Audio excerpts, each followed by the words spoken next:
Hey everybody, welcome to the special, as always, live edition of the Muscle Intelligence Podcast with the extremely well dressed today with some pink lipstick. I'm pretending that I'm going somewhere today. Right. It's so nice out. I just want to celebrate it in small ways, I suppose. Well, you look nice. And, Thank you. I'm glad you could join me for today's chat. Thank you. It's been a very interesting few weeks. You know, I've launched my mentorship, and that's been great. We sold out and completely full group. Did our first call last week, and it was awesome. Amazing group.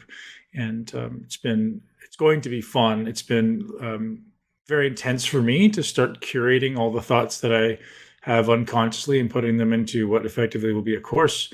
But it's been really great to connect with some really motivated people, and I'm excited to see how that goes. And the offer is basically like, I'm gonna teach you guys how to exercise. I'm gonna teach you guys how to do this correctly and how to help other people exercise.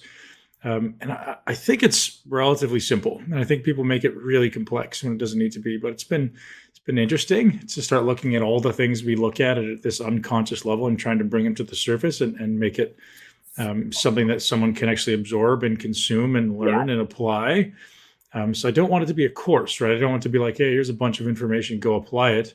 I want it to be a mentorship. I want to help guide people. I want to help give them action items and help them navigate through their goals, navigate through their obstacles. So it's interesting. It's been fun.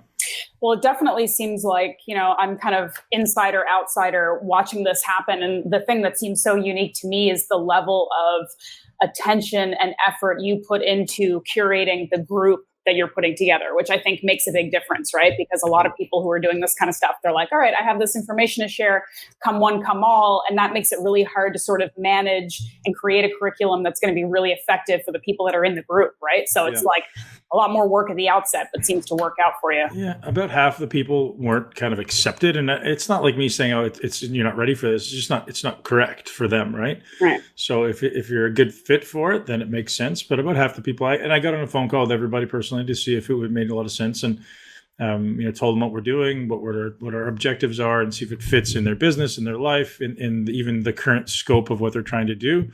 We got exactly 30 people ready to rock. It's gonna be so much fun. So one of the things that I love doing, this is connecting with people one-to-one and actually helping them work through their issues, providing a new perspective, and also bringing in my mentors, people who have mentored me through the years, to help teach. And it's just fun. Nate's asking about a muscle intelligence certificate. So we're doing a personal training course that will be launching hopefully by, they're trying to push me to launch it in September, but the likelihood of that is very small. I think maybe October, November, if I'm doing really, really well with managing my time and creating content. It's just a lot to do, man. Yeah. When you dive into it, you realize it's insane how much it is. What's the difference? And I think we've talked about this before, but just so the people who are listening are very clear, because I know there's so many people that are interested in both of these kind of separate programs that you're offering. But what is the difference between this mentorship program you're doing right now and this coaching certificate that's going to be available later on? Mentorship is going to be really high level. People who already have a good amount of experience, people who already have an established business or an established client base, where personal training certification is going to be really for anyone who wants to understand the process. So if you're a beginner, it could be great for you. If you're more advanced, it could be great for you also. Because obviously, actually, you spent some time with me. The way I look at exercise is different than most people look at exercise. And I think it's simple. I think it's very applicable, very, very useful. And I think giving that to anybody is just this whole new paradigm in exercise, right? And there's very few people teaching it. I'm not saying I'm the only one. There's very few people teaching it. Some of them, it's just all different markets. Everyone's teaching to a different demographic. The guy who's the king of it all is Tom Purvis, right? Mm-hmm. Tom Purvis has been a guest on the podcast at least twice, maybe 3 times. He's actually flying into Tampa this weekend to help teach the mentorship group as well. He's Yoda, man. He's literally the GOAT, and nobody looks at exercise like that guy does. Nobody in the world. I've met most people. So I'm very blessed to have worked with him. And, I've just basically taken what I've learned from Tom and applied it with a completely different spin, right? Applying it to bodybuilding, applying it to how hard I pushed my body, and seeing where this applies, where it breaks, and then ultimately how to integrate all the different types of stimuli. So Tom's very specific to looking at forces and biomechanics and exercise, where then I'll layer on top the autonomic nervous system and state control and arousal. And how do you do that in a progressive way and periodization and programming? And how do you then stack nutrition on top of that and stack recovery on top of that? And this kind of multifactorial, multi-layered approach to ultimately building a body. And now it doesn't have to be maximum amounts of muscle either, right? It can be for any goal. It can be for someone who's just looking to live a long life in a body that's mobile, right? I was talking about somebody about this morning. The way we train, 100% of the time increases mobility. People go, Ben, how are you so mobile? Well, it's just the way I train. I actually, ironically, and this is sounds really weird, lately have found yoga to make me tighter and training to actually be the thing that loosens me up. Yoga tends to make me a little imbalanced. So I know why. It's my egocentric attachment to being able to do what I used to do, right? So, I was really consistent with yoga for a long time, for over a year, and my mobility was fantastic. And now I get back into it and I go, oh, I used to be able to get there. I can get into those positions, but it's just not the same mobility, the same like access at different ranges. So now I tend to get tighter after yoga. I'm like, God, I'm hurting. Whereas after when I train, even if I'm doing 500-600 pound squats, I feel better. My joints feel better. I feel loose because I'm doing it correctly. So it's interesting awareness. So for the mentorship program that you're doing now, how long does that go? Because I'm assuming you're probably going to offer, as well as we expected to, you're going to offer more, right? Maybe, we'll see how it goes. I mean, if everyone's having a great time and everyone gets a great benefit, yes. It's going to be 13 weeks. So we did the first week was just kind of an introductory call. Everyone kind of said their piece, 12 weeks of content. 2 to 3 hours a week teaching for me, and then intermittently with the other experts coming on as well, kind of in between. So that'll be additional content, and there'll be 6 other people coming on to help us with content. So, awesome. So unfortunately, if anybody's interested, it is full, but we will start a waiting list if anyone wants to email and maybe jump in the next round. Again, like I said, if there's a huge demand for it, we'll talk about doing it again, because ultimately I'm building the content once, and I can continue to teach it and hone it and sharpen it and get better. But there certainly is an opportunity to do it again. Whether or not we do, we'll see, right? We'll see where the winds of life take us. Mm-hmm. Okay. Speaking of squats, I've been following and enjoying your squat emails and trying to do them as best I can. I feel like you're getting a lot of good response from that. Like I'm seeing a lot of people posting about it and they're trying it and they're doing it at home. Can you talk about that? So I made the mistake of, when you queue up those weekly emails for us, you have to put the response email in there. So if somebody hits reply, that goes to that specific email. So I made the mistake, and it was completely a slip, of putting my email in the response email. And I got 15,000 emails over the span of about 3 to 4 days, and then continued to roll in over 7 days. So that was interesting. So point being, it was a great response, which is fantastic. And that was basically people saying, yes, I want the workouts every week. And so for a long time, every Sunday, I would send out a workout because I would squat on Sundays. So I'd send out my Sunday squat workout. And we had this huge following of people that were doing it around the world. They would tag us, they would screenshot the workout, they would post a set that they're doing. And it became this thing. And we were, making jokes about we're saving marriages around the world because, building big round booties tends to help sex lives. And doesn't hurt. That was kind of the joke. Mm-hmm. But yeah, so it's, me effectively, most emails will have a video attached. So like one specific thing that most people are doing wrong in a squat and how to improve it. So if you follow each of the emails in sequence, you'll get kind of this full education around how to squat correctly. And if you're a coach, or if you're just a person who wants to squat without pain, this would be the best way to do it. So, the intention is you're getting this workout that's very progressive each week. So my suggestion is to start at week 1 and work your way all the way through to at least week 6, maybe go 12 weeks, depending what's going on. I'll do at least 6 and maybe longer. Mm-hmm. And if anyone hasn't already joined that and they want to go back, so you'll have to wait till the end of 6 weeks to start at week 1 again, but we will have it available on my website. If at the end of 6 weeks, if you want to opt in, then you'll get all of them at the same time. And is this more like lower body strength, or is it squat specific, or what is it? It's with the intention of mastering the squat in 6 weeks, but I also add in additional work. So I'm not adding in like leg presses and hex squats, maybe minimal. But so my belief is that to be a really good squatter, you have to be good at a number of specific skills. The most important maybe being a lunge. So there'll be a lot of lunging. There'll be some step ups. There'll be some ankle mobility stuff, some hip mobility stuff. There'll be lots of different types of squatting. So there'll be wide squat, narrow squat, hip dominant, like glute dominant squat versus quad dominant squat, heel elevated, front squats, dumbbell squats, many different types of squatting, just to start to get the hinge pattern and understand that kind of squat pattern. But there's also, within every email, there's also the kind of troubleshooting, because I know a lot of people are like, oh, I can't squat. Well, bullshit, you can't squat. You just need to learn how to do it correctly, right? And even people who have back problems, I can't squat. Wrong. Like, you're just not squatting correctly. We can teach you how to squat 100% without pain. You just need to learn how to do it for your body. And that may be a very small range of motion to begin with, but that's the first video. And I suggest everybody watch that, is like actually learning what range of motion you should be training in. It doesn't mean you need to squat with your asses on your ankles. You need to learn what works for your body and not breaking your body. And eventually, if you obey the rule of active range of motion, the law, we should call it, of active range of motion, your body will open up and the range will get better. If you don't obey the law of active range of motion, your body will get tighter. And that's just, I've seen that across the board. So active range of motion is, what can I actively control with my muscular contraction, right? Rather than passively allowing a weight to push me somewhere, allowing myself to fall somewhere passively, and not being able to identify where the range of motion is coming from, where the movement is coming from. Specific to what joint. So is it coming at my hip joint? Is it coming at my spine? Is it coming at my knee, my ankle? Where's the motion happening? And is it happening at the joint that I want to be happening at, right? So I'm trying to train my glutes. I need the most range to happen at my hip, and that doesn't include rounding into my lower back.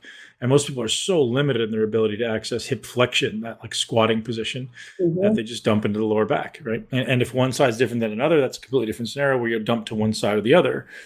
So if someone tends to roll into the lower back, they call it butt wink. That's just not a good thing, right? That's ultimately going to hurt your lower back. Now, we will say this. In athletics, it's probably par for the course. Sometimes in athletics, you intentionally train those positions where you're going to get into by accident, right? Like, as an athlete, you have this amazing amount of resilience.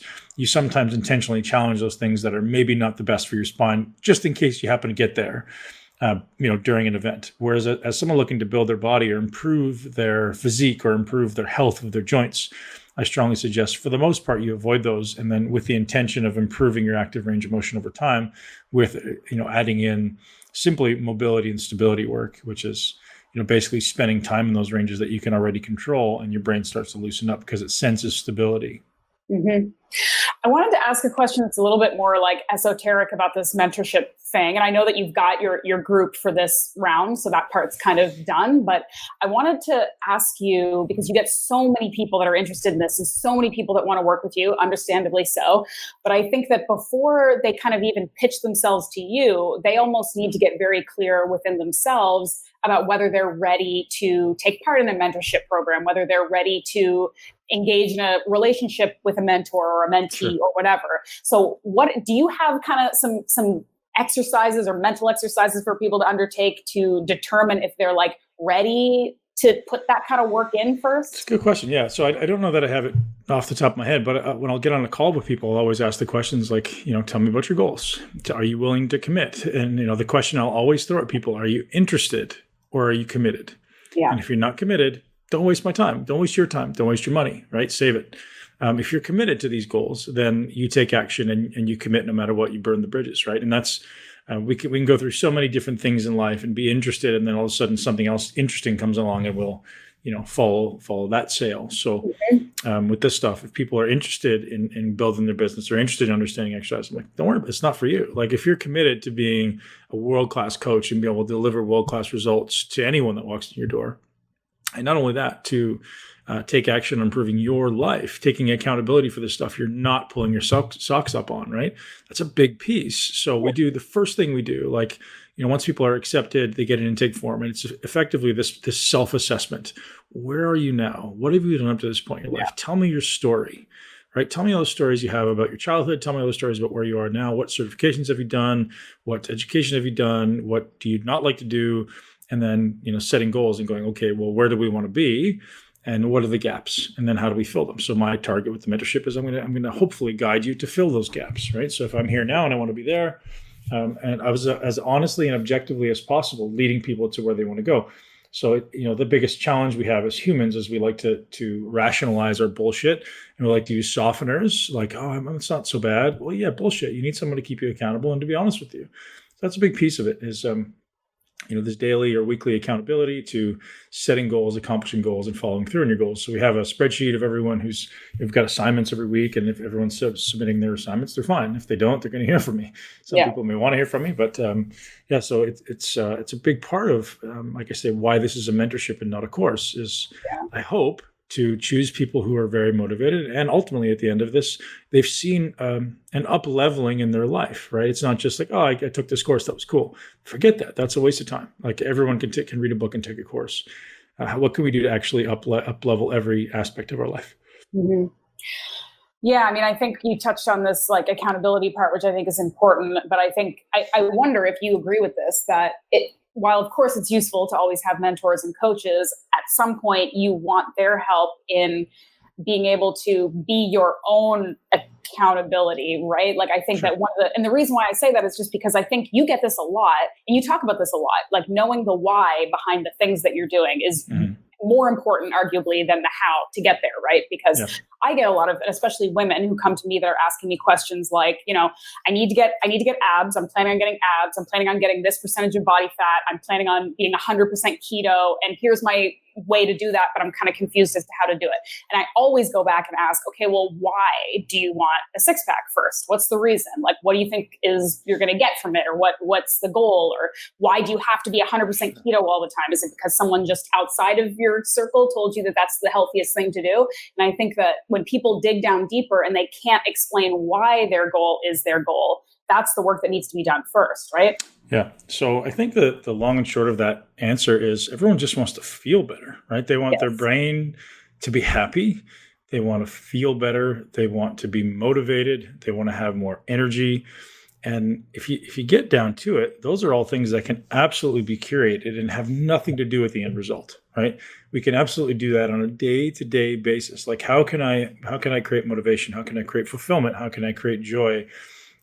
Really any emotion you're trying to create on a day-to-day basis and build that into what is called your default mode network ultimately, right? You've got this default way of thinking that your body, it's become the way your brain works. And again, I'm not an expert in this, but I've come to this belief, and I've said this before on a podcast probably months ago. I don't know if it was with you or somebody else, but I've come to this belief that the brain creates the mind rather than people think that the mindset is a thing. Like, what is your mindset? I don't know that it's a thing. Like, I think it's a result of neurochemistry.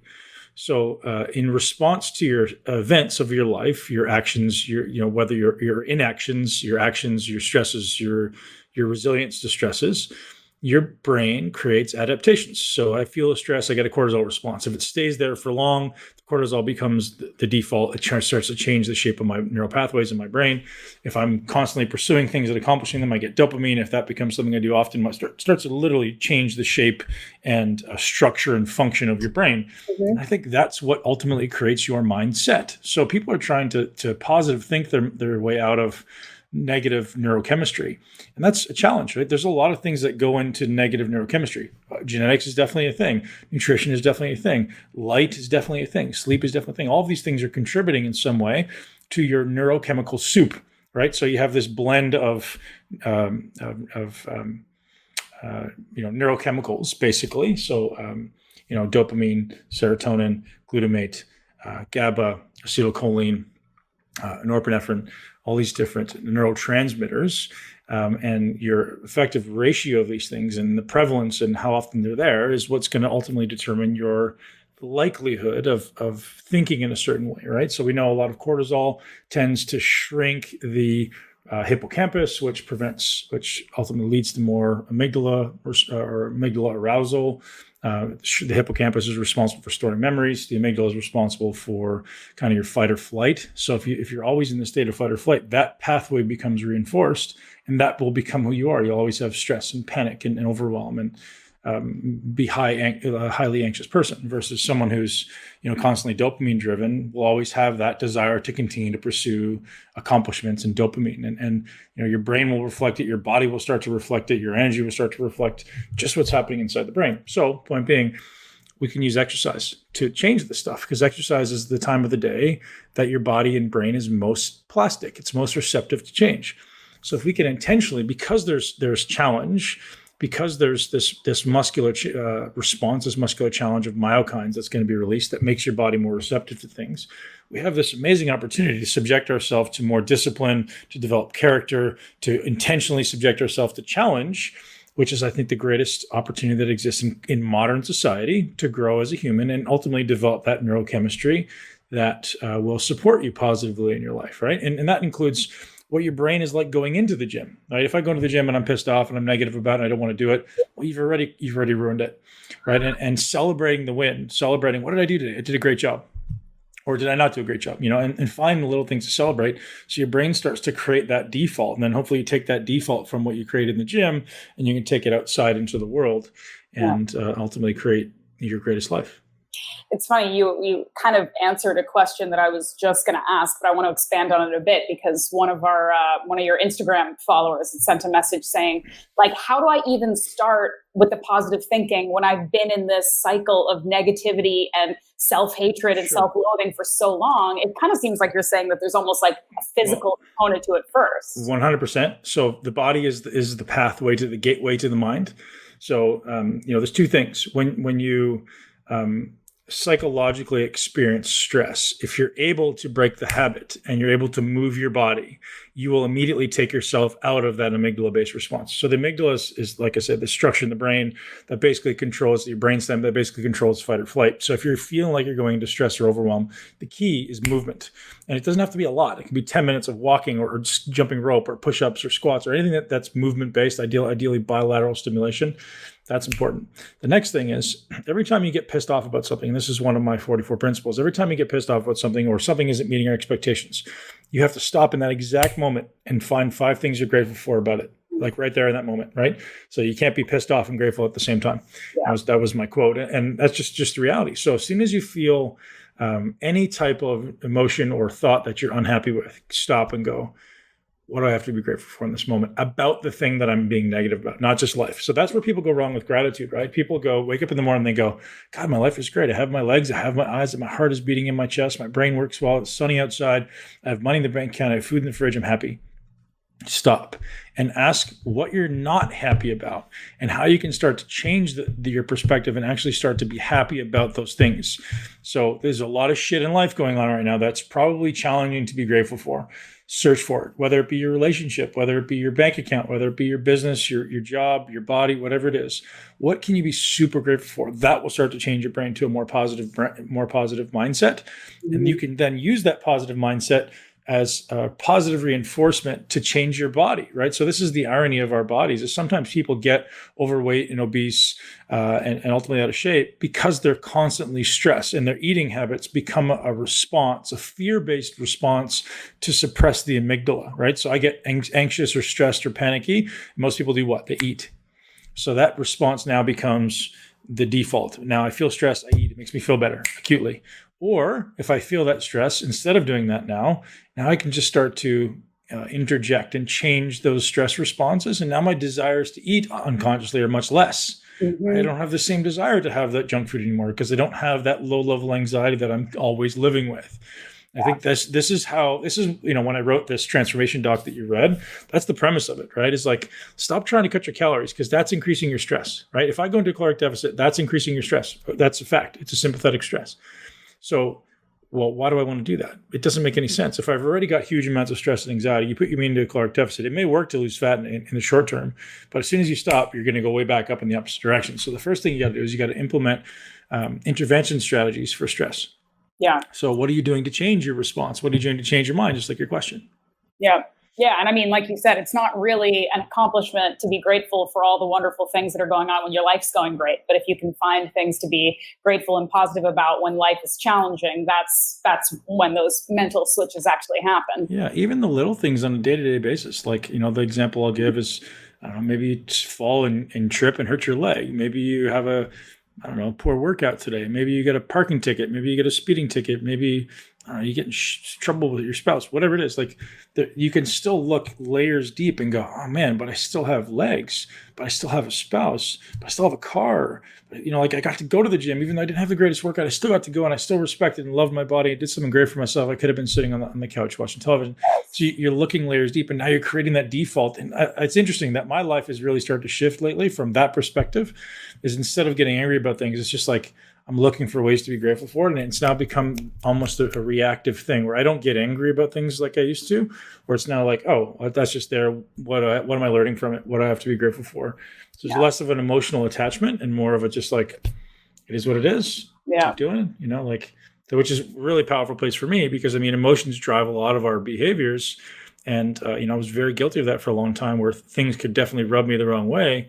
And I still want to be like that anymore. So rather than being pissed off about something, I immediately switch it to go, I'm so grateful for this thing, whatever this was in the past, whatever it is in the future, we can learn to be grateful for it. And it's now, like I said, become my default. And it seems that it's much easier to get up every day and be happy. It's much easier to get up and be full of joy and have a heart full of love and ultimately lead people and be energetic and be happy all the time.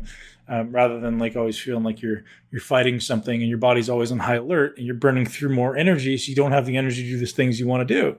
Yeah. So it's interesting to kind of flip. Yeah. One of the things I'm grateful for recently is the podcast, your podcast that just came out with Sally Norton about oxalate. Awesome, right? It was just so interesting. I know a little bit about it, and I know this to people who are listening to this when this podcast gets published. This was like the most recent podcast that you put out. But she was just so fascinating, just kind of outlining why we need to look a little bit deeper past the vegetables are always good for you, meat is always bad for you, and you should limit, the latter and eat more of the former. It was just fascinating to me. Like, since you chatted with her, have you switched up any of your like dietary approaches as far as? No, because I was doing it all before anyways. So Danny Vega, one of my best friends in the world, is a big Sally Norton fan. And he's been telling me about her for years. And he's always like, man, you got to stop eating oxalates. So I was aware of what oxalates were, and I've just pulled them out. And it's not like you're losing anything, right? You're just like, oh, okay. It's like a few less vegetables. And the only oxalates that I was eating maybe kind of unknowingly was nuts. And I kind of stopped that, at least at some level. So yeah, that's it. I didn't really do a huge amount of oxalates to begin with. My foods are super simple. Like I eat 10 things probably. Yeah. And I feel really good with it. My digestion feels awesome. Like I told you, I know I didn't tell you this. I did an experiment last week where I have someone sent me a jar of like superfoods, and it's really high quality organic superfoods. So I was like, oh, you know what? I haven't done this in a long time. When I retired from bodybuilding for a while, I was eating very low calories, very low protein with the intention of losing muscle. And I did that for quite a long time, lost a bunch of muscle, and I was very high vegetables. So I was doing a lot of vegetable juices, a lot of super greens, a lot of salads, and just vegetables with olive oil, basically. And it felt okay at the time. But I hadn't done that in a long time. And so I decided to do 7 days in a row of increased vegetables and some superfoods, almost like a detox, brought my protein down a little bit. And man, I felt terrible. Like my digestion was whacked. I always had a bloated stomach. I was like hurting. I was like, man. So, and then I pulled the superfoods out to see if it was that. Wasn't that. It was just, it was just having vegetables. It was just like that sheer increased amount of vegetables was just tearing me up. And I was like, man, this doesn't feel right.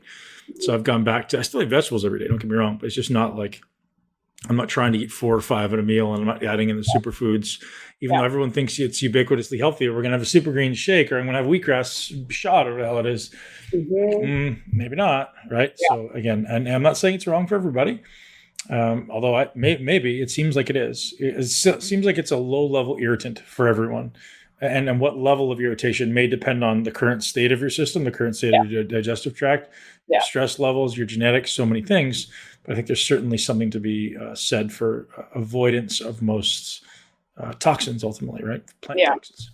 Yeah. And knowing how to prepare certain things, because obviously there are vegetables and nuts and meat even too, that the way you prepare it is going to have a significant difference on how you are able to take the nutrients out of it, right? Like I like that it wasn't sort of just villainizing things across the board. Like there are lots of vegetables that can be very beneficial to a lot of people, but just to say eat as many vegetables as you can all the time for everyone is not necessarily the right way to go. So I think It was cool. And like the whole, going back in history to the cornflake story and like all of these foods that were created so that people wouldn't have sexy time ever in their life. And it's just crazy. It totally makes sense too, doesn't it? Like, well, yeah, anybody who's eating cornflakes will get it. Like, that's not a sexy food. Like, no wonder. There is something to be said for like eating a rare steak versus a bowl of cornflakes. One's going to make you feel different. Well, minerals and protein, and just the fact that it's like tough to eat. There's certainly something to be said for like the development of the jaw muscles and bone structures. Yeah. That literally and you'll see that in the weaker cultures, the more like maybe the more modern cultures have these really sunken down jaws. And that's really a sign of genetic inferiority ultimately, right? Yeah. And it can happen only in like 1 or 2 generations, like a poor diet. That's one of the more incredible things, the jaw structure things. You see it in these young kids who are growing up on mush and they just like their jaws all sunken in, and you're just like, oh man, because you don't realize the implication of what it's going to do to your nasal cavity, your ability to breathe, all the testosterone implications of apparently chewing with rigor. Apparently there's a huge amount of correlation with that and testosterone levels. Yeah. Interesting stuff. Yeah. Sugar and grain, not sexy. Red meat, more sexy. Yes. I've been eating a lot of oysters lately. I've been loving it. So I've got very sexy. Yes. I've got this place nearby that's got fantastic oysters. Expensive as heck, but very, very good. So I go over a few times a week and get oysters. It's like usually my dinner. It's nice. That's got to be like, that's up there with liver for like most, nutrient dense food on the planet is oysters. Yep.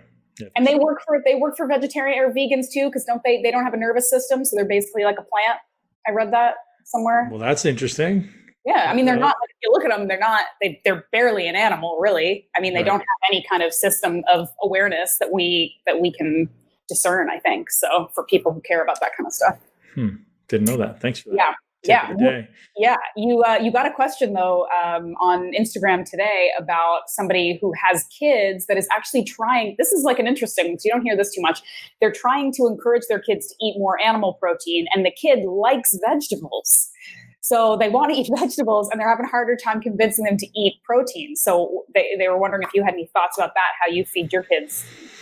So looking at levels of psychological manipulation, and I don't mean that in a negative way, but really, so all food we eat is always, there's always subconscious levels of psychological manipulation. So if I were to give you what's an example? Well, a nut versus a nut butter, or a steak versus a hamburger, something that's easier to chew. Your body unconsciously wants more calories and less time with less effort, right? So everyone wants the hyper palatable foods that they can consume quickly. So my suggestion then is to ultimately do that for your children, is to find a way to start, kind of getting the thin end of the wedge in the door, getting them getting them to eat more meat with things that are very easy to eat. So things that are like ground meats or really small meatballs, and ultimately make them taste good, and then slowly start to take away slowly start to send them down the path of the steaks, right? I was very lucky to have an awareness that like animal protein is very good for my children from the time they were born. So like the first food my daughter ate was like steak. Nice. It was like steak and kale every day. Well, really, like it was one of the first things she started chewing on, and that was her breakfast for the first 6 years of her life. So it's a blessing, but for these other parents out there who are fighting that battle, don't give your kid a chicken breast. Don't give them a steak. Don't give them a sausage, maybe a sausage, but give them something that's easy to chew, very palatable. Doesn't take a lot of work to consume it. Like kids are used to eating like juice boxes and like squeezy apple sauce and shit. They want stuff that's like, I want it in fast. I want a huge amount of calories, and I don't want to think about it anymore. They don't want to sit down. Like I notice that with my kids, they don't want to sit at the dinner table for 5 minutes. Like, I want to go do this. Yeah. So like, I make them sit there. I'm starting to put a timeline on it. I think is like, yeah, we're just going to sit here for 30 minutes and we're going to talk. And then after that, you can do whatever you want. But if it takes them 5 minutes to chew a piece of steak, which sometimes it does, maybe sometimes longer, then they're not going to want to do it because it just takes too long to get it in. So finding a way to get in a huge amount of calories, and maybe it's like chili, maybe it's like things that they enjoy the mouth feel of and the palatability of, without having to work for it. Yeah. Do you got another question related that I'm very interested in what you think about this. Someone asking about supplements, healthy natural supplements for young children. So making sure that they get all of the, so we're talking like not being breastfed anymore, but not like 7 years old, like young children who may be in the like Cheerios and fruit snacks stage, and they want to make sure that their kids are getting all of the nutrients that they need. What do you think about that supplementation for like young kids? Man, I don't want to speak to it too much, to be honest. It's a pretty cautious area for me. Yeah. But I think the reality is a lot of it's genetic, and I think you should look at their DNA and see what they need, what they're predisposed to. There's a few things that are kind of ubiquitously important, I think, it seems. So, I think fish oils for kids are important. I think magnesium for kids are important. I think vitamin D for kids is important. I think vitamin C for kids is important. And all of those are relatively accessible in kid-friendly, well, through food or kid-friendly supplement form. Then you could start looking at things that may be conditionally useful for kids. This may be controversial, but I fed my kids creatine for a long time in their life, and not a huge amount, very small amount. But not for the muscle building benefit, for the neurological benefits. And I think it really did make a difference. I think, their nervous systems are very well developed. Their brains are very well developed. They're very, very quick to respond and learn and adapt. Collagen, I think, can be very useful, especially if they're having more protein. So we try to make sure we're getting a little bit of collagen. That's really it. I'm not really the biggest fan of probiotics, although sometimes we do it. Sometimes we do cod liver oil because if they're getting sick, cod liver oil is a good source of vitamin A. And that's important stimulant to the immune system. That's very, very acute, like very short term. But that's really it. So looking at just what are the foundational supplements and not going and buying a multivitamin or something like that. I think I don't think it's useful. I think trying to curate it based on their needs, based on their genetics. If you want to go so far as to do a urine analysis, you can do that stuff too. But obviously the needs for kids are very different, but with a urine analysis, you can tell a lot about what so urine analysis is called organic acid test. You can tell a lot about what they need, what they don't need, what system is challenged, which one's not, and start to curate food choices or supplement choices based on that. Okay.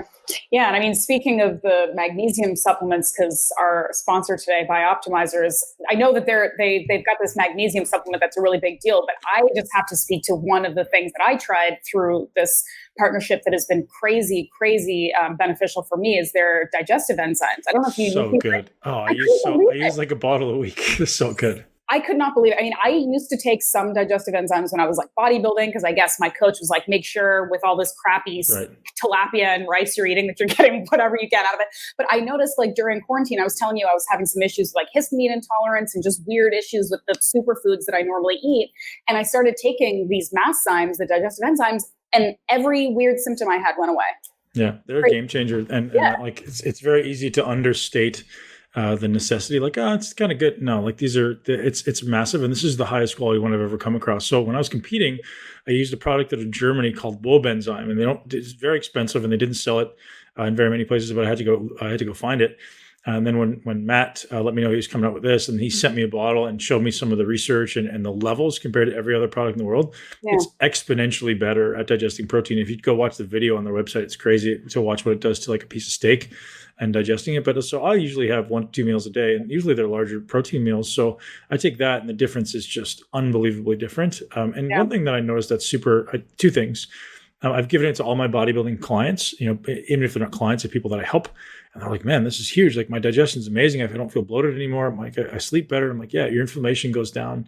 And the other one being joint inflammation. People don't realize the implication of proteolytic enzymes on joint inflammation. So if you have sore joints at all in any way, the first thing I do is I suggest proteolytic enzymes. And now the difference is when you take it. So if you're taking it for digestion, you could take it with a meal.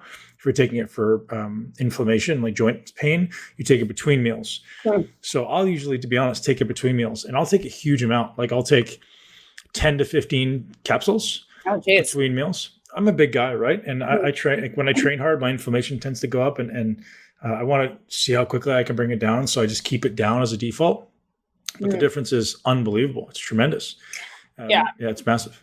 I can't speak highly enough of this for people who, like you said, are training hard, but also eating protein heavy diets, because it took me a while to get onto it, because I was always like, I eat super healthy, My digestion's pretty good. This seems like a supplement for people whose bodies aren't functioning properly. No. But I got over myself. I'm like, this is actually, it's going to assist anybody. And if you're doing the things we're doing, which is training hard and eating a lot of protein, you need that extra assistance a lot of the time. And it's genetic too, right? Like some people will have a greater ability to digest protein and some people have a less of an ability. And like the amount of hydrochloric acid produced in your stomach is both genetic and related to stress and gut health and all these factors. And so for someone who's under any stress at all, if you're not sleeping all the time, if you are taking in a high amount of protein, adding this is essential. So I have two things that I think is essential for gut optimization that I suggest to everybody.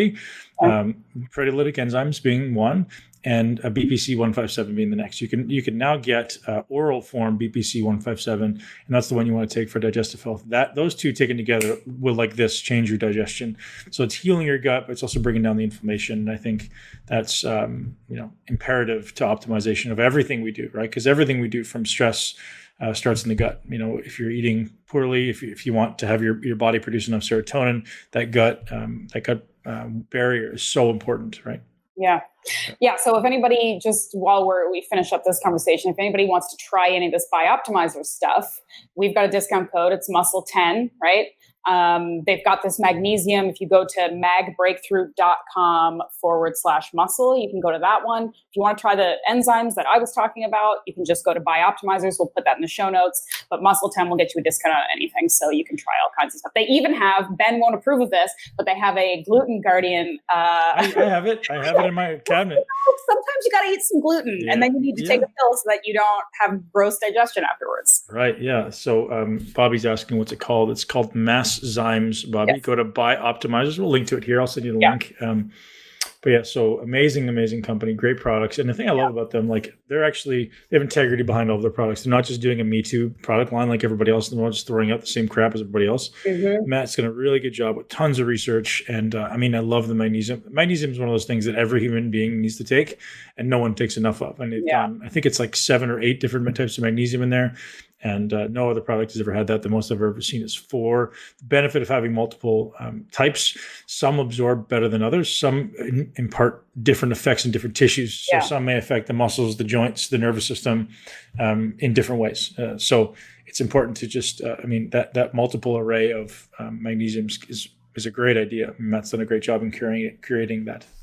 And you had an awesome episode with him too that's available. We'll repost that in the show notes because he went deep on a lot of this stuff and explained it really well. If anyone hasn't listened to his first podcast, I think it was a Muscle Expert episode, I highly suggest going back to get that, because I was like, I wasn't functioning that day, but Matt was an absolute rock star. And like the stuff he dropped on us that day, it was like, I went back and listened to it 2 or 3 times. I'm like, man, this guy's just incredible.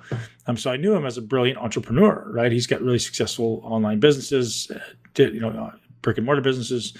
And then we sat down and chatted one time. We were both at a mastermind together. We did a workout together and we chatted a little bit about health and fitness. And he was telling me all the stuff he was doing. I was like, dude, you need to come on my podcast and share this stuff because people want to hear this. He's very extreme, right? So he does everything to the max. He goes, no, man, we're not going to do one thing. We'll do all of them. And we're going to see what actually, moves it. And that's why he's so successful in business and in life. He's someone who pushes rather than sticking his big toe in. He's diving off the big board.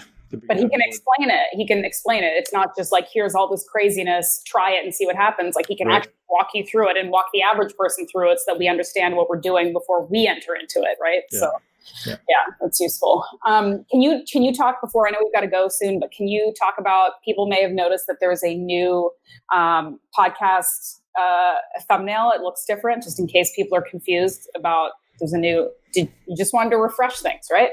Well, yeah. So I decided to go back to the image I used in the past. And the reason I did that is because it's just consistent branding across my entire business. So the Muscle Intelligence uses that image. The podcast will use that image.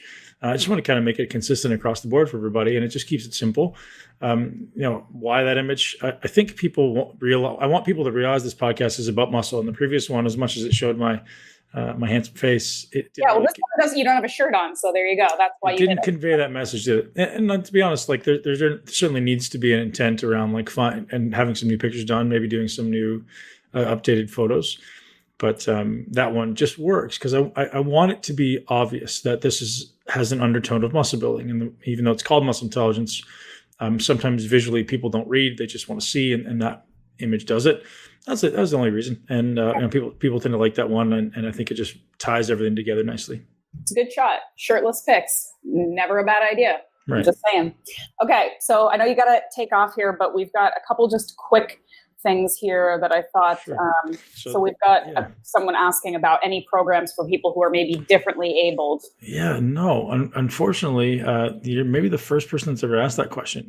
There's definitely special considerations, isn't there? Like having, what do you have access to, and what are you capable of doing? And I think that would be something that would require a customized program ultimately, right? To like, what is your body able to do? What machines do you have access to? And so unfortunately I don't.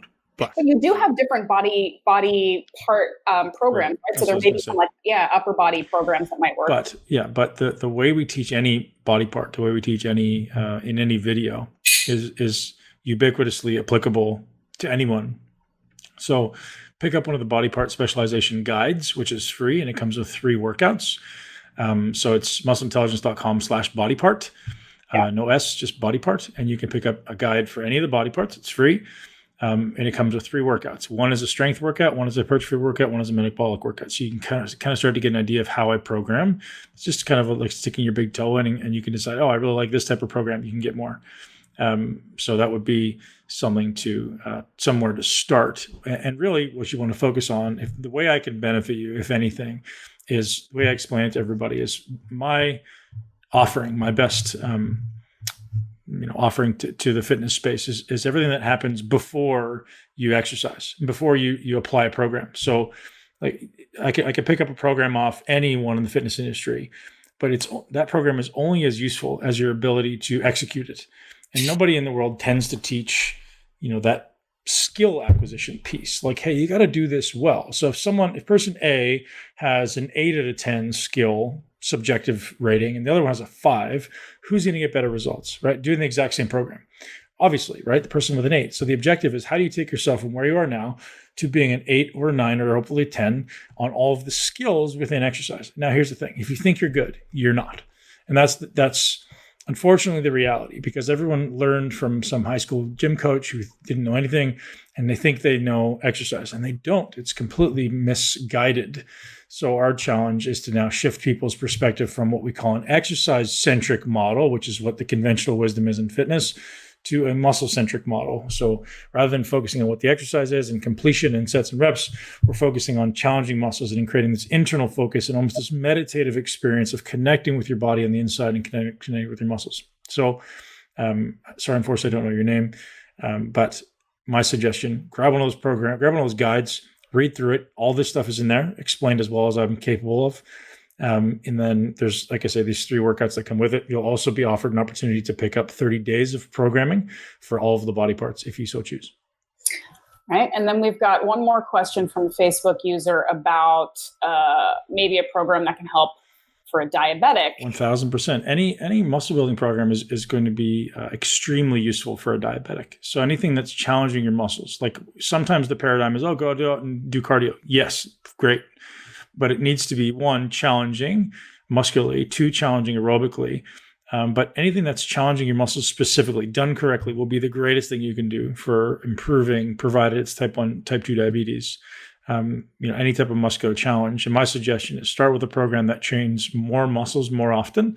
So maybe I've recently posted a program, I think, on Muscle Intelligence that's 3 times a week, full body for 2 weeks. And then it's 2 times a week per body part for 2 weeks, half body, right? So then it kind of splits and progresses from full body, half body, third body, then body part splits.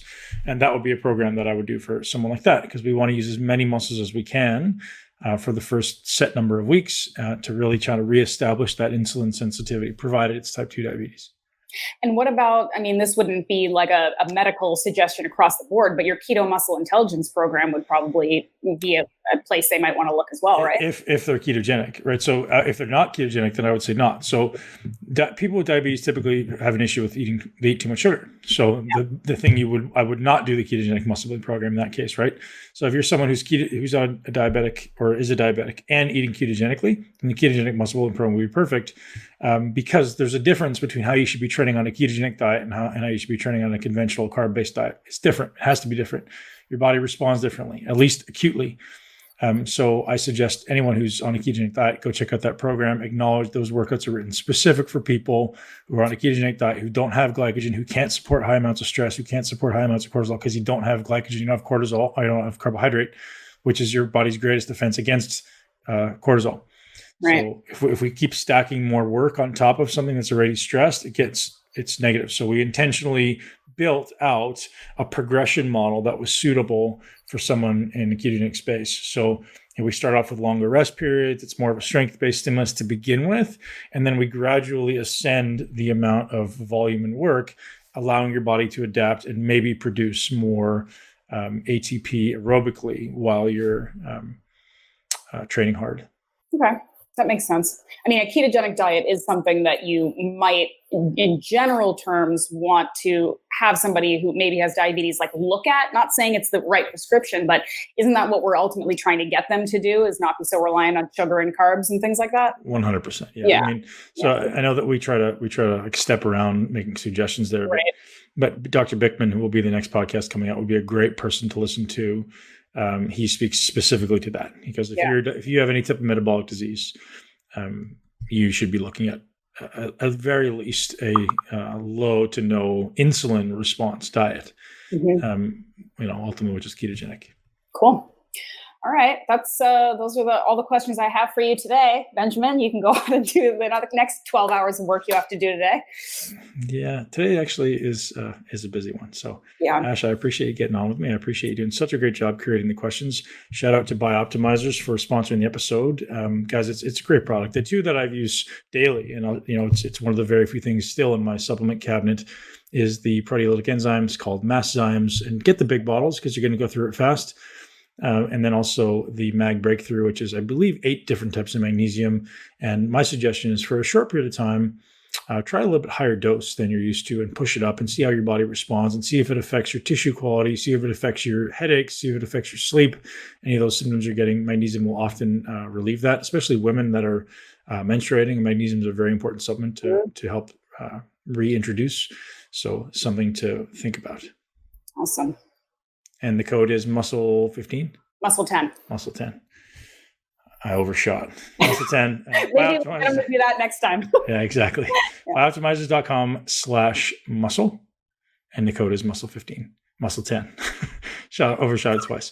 Okay, guys, thank you very much for listening to the podcast. Ash, thanks for being here. Thanks, and we will see you guys again next week. Cheers. Thank you so much for tuning into Muscle Intelligence. If you enjoyed today's episode, please be sure to share it with at least one person you know. Make sure you're subscribed so you never miss an episode. This podcast is for information purposes only. The statements and views on this podcast are not medical advice. This podcast, including Ben Pakulski and the producers, disclaim responsibility for any possible adverse effects from the use of information contained herein. Opinions of guests are their own, and this podcast does not endorse or accept responsibility for statements made by guests. This podcast does not make any representations or warranties about guest qualifications or credibility. This podcast may contain paid endorsements or advertisements for products or services. Individuals on this podcast may have a direct or indirect financial interest in products or services referred to herein. If you think you have a medical problem, consult a licensed physician.